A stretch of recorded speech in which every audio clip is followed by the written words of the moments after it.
Welcome back, troglodytes, to your daily dose of guitar information, the Trogly's Guitar Show. Have you ever seen such a modern guitar look so vintage? This is just such a good one. I love this thing. Okay, so I was looking on Reverb today, and this Gibson SG HP2, 2016 in the Mojave Burst finish, I believe, came up for sale, listed for $1,675.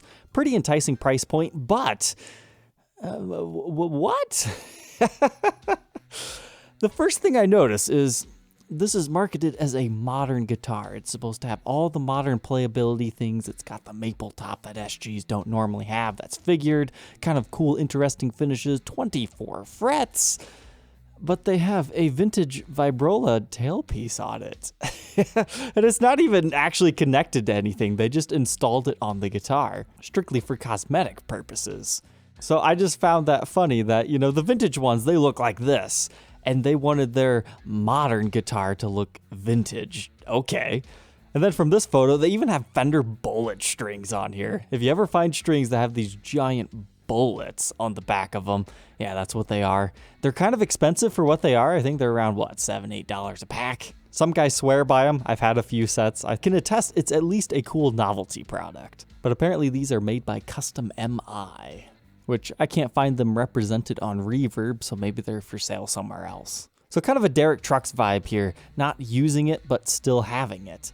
But then something else caught my attention. Oh, P90 pickups. I don't think I've seen that before. And then you realize, oh, what? Wooden pickup rings? Is that what that is? No, that's not what that is. Let's do a little bit of history here. This was birthed in 2018, despite this guy saying it was 2016. How he got that number, I'm not quite sure. Because it's not like he misread the serial number this way instead of doing the year format, and he took the 1st and 5th for 17, but it was a 2018. So you can check out this review and demo of a 2018 high-performance Les Paul that I did. They did not have pickup rings. They had this unique system where the pickups actually mounted from the backside of the guitar. So that's what these are remnants of. Because if you didn't know that, you might be confused. What did this actually start life with? Because you don't see any screw holes right here for like a humbucker pickup ring. And that's way too large for a P90 or a mini humbucker or anything like that. So what they've done is it appears that they've completely filled in those cavities. So it's not actually a back-mounted pickup anymore. And then they routed it out for P90s so you could have that. And I just thought that was so fascinating that they've turned a hyper-modern guitar into very vintage looking, but they still have the neck that's all high performance.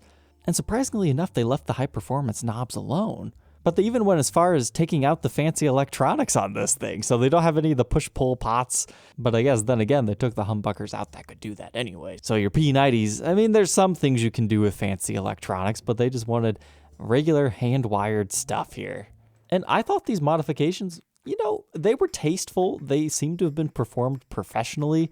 So I'm not surprised this did not last the hour at $1,675. You can buy one in the hot pink fade finish for $1,900 stock and original, but it's not the Mojave fade finish. But yeah, whoever got that, I hope you enjoy it. It's a very, very unique guitar. But coming up next on very, very unique SGs, we've got this, a 2007 Epiphone SG G400. Now, I have heard good things about this model. I don't think I've owned one, but they are a solid pickup in the Epiphone range. But this was actually part of a Reverb sale recently. They had this in their Instagram posts and their marketing materials. It's just a regular Epiphone, decent guitar that somebody has painted. Now, art is very subjective. You're either going to love this or you're going to hate it, but I'm going to go through and tell you why I like this. First off, it's just nice, bright, vibrant colors. It's a very bold design. There's not too much going on at a time, and there's like little references to a whole bunch of stuff in here. So right here, I'm kind of getting Zakk Wylde vibes. You know how he has his buzzsaw designs? This one's just red and black. And the pickguard right here, this design reminds me of Texas. It's either that or you get like a bird, you see its beak right here, and you got like an eye right here, or maybe it's like a duck head, something like that. And then over here, you get your classic vine design that you see on all kinds of different stuff with Gibson's art guitars. And this kind of reminds me of like a sea monster down here, or just, the sea's waves right here. You maybe even get a little bit of a Nightmare Before Christmas vibes there. This just reminds me of Easter, but slightly evil. I mean, they even upgraded this with EMG pickups, which in an Epiphone, yeah, sometimes those can be seen as an upgrade. Don't you dare do that to a Gibson, though. People will freak out on the used market. And then they kind of got some interesting knobs here. Red, like a bronze. You got a yellowish gold. Kind of reminds me of a Klon Centaur, these two. It was just very tasteful artwork. Now, the headstock doesn't quite look as good as the body, in my opinion. Maybe it just comes down to why they installed the tuners upside down. I hate it when people do this. It makes the headstock look so goofy.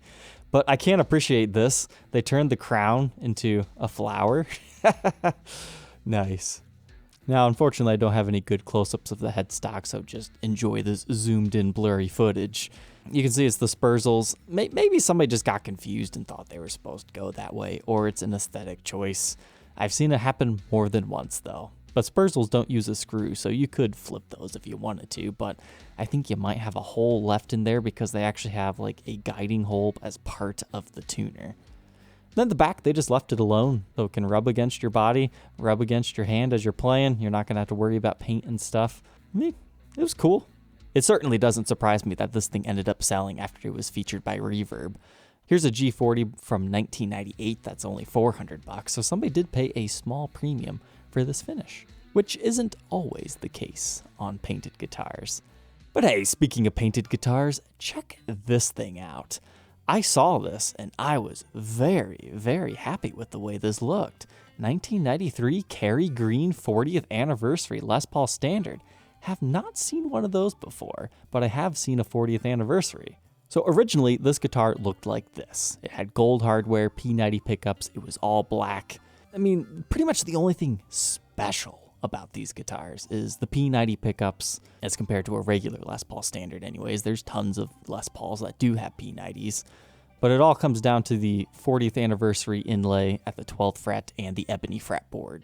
So this one, the guy had it refinished in this Cary Green, and it turned out phenomenally. They even scraped off the binding so you could still kind of see it. I don't think they did a good enough job on the top though, because from the front you can just barely see that binding. It'd be nice if you could see that a bit more. But you've got the cream plastics here, and it works so great with this finish, the golden knobs, the golden hardware. But they were smart. If you are ever going to refinish a guitar, make sure you leave your serial number alone. Leave any limited edition decals alone, because you can't replace that stuff. So they left it as like a vintage Stinger, because the original finish was black, so they just masked it off here. Now, they could be hiding a headstock repair on this guitar, but if I remember correctly, their listing said that they did this because the finish wasn't holding up, like it was all checked and flaking. Maybe it had some moisture damage at one point in time. But yeah, it's got the right inlay. It's just kind of a cool color. And it was listed for $3,400. Now, as you can see right here, you can get a original one that hasn't been modified for the same price. So maybe his asking price wasn't realistic, but it sounds like he's the one that had the work done, so he's trying to recoup some of the funds. Yes, it was Lay's guitars. And oh yeah, the other thing I forgot to tell you, these aren't P90s, they're P100s technically, so that's a stacked P90. I'm not a big fan of them. I think it takes away everything that makes a P90, but if you can't tolerate hum in your whatever playing situation you're in, they can be useful. But I've only had like one guitar with those, one or two, so maybe I just need to give them another chance. Why this listing has been suspended, I'm not sure. Maybe it has something to do with something else he was selling, or maybe he stole the photos and this isn't actually the guy that owns it. I mean, he seems to have a pretty reputable shop, I doubt it, but I'm not here to discuss that. And speaking of green guitars, let's get a little bit more neon green. So this is a Super 400 Ultra Tree of Life from our good friend at the Acoustic Room here. So we've been featuring quite a few of his guitars lately. This one was just so exotic. Like the abalone's exotic. Like it's really, really nice high-grade stuff. I personally would have preferred a darker green finish with that quilt maple veneer, but then it probably would have hid this beautiful figuring in the abalone. But then the sides, they're so striking with the white finish. And then you get to the top and it's like, oh my gosh. This thing is hard to look at. It's so fancy. Like, the white trim on the pickups is fantastic, even on the pickguard. Like, wow, that is just absolutely stunning. If I was going to own a ridiculous over-the-top art guitar, I would have to think about this one. It's a bit too crazy in my opinion, but maybe it doesn't look quite as eccentric in person, but it has the flower pot inlay for the fretboard. Check out that side profile view. Oh yeah, you got those multi-layers of binding, crisp, pure white. This is what you're going to see when you're playing it. So you get the white and the green. Interesting choice of colors. Then the back, you've got the Stinger with an abalone inlay inset on the back. That's a fancy guitar. Speaking of fancy, let's check out a Fender. This is just cool. It's got a TV Jones in the neck, regular single coil in the bridge, but I just fell in love with the figuring on this one. Like, you can go up here to the headstock. It's got cool figuring too, and the pearl tuner tips, but all this, it's just so much. It's beautiful. I like it. Even the back of the neck is all bird's-eyed and whatnot, but whoa, that's from 2017? That's an oldie. That's been kicking around at that shop. Maybe I have an unpopular opinion here. But it just kind of reminds me of like some abstract art. Like, you get a butterfly right here. That's like a nose, and that's like the upper lip, and you get like frog eyes. He's just peeking out saying, hey, how's it going? Like, that's the bottom part of his mouth. I don't know what all this other stuff is, but yeah, that's something I see. I also see a face right here. The eyes, like little nose, the mouth, kind of like an alien mummy type thing. It's kind of a cool telly. But it seems to have sold fairly recently. All right, troglodytes, I think that is going to cap off our search for tonight. I hope you enjoyed taking a look at these very interesting guitars. Don't forget to like, comment, and subscribe, and we will catch you tomorrow on the next episode. Take care.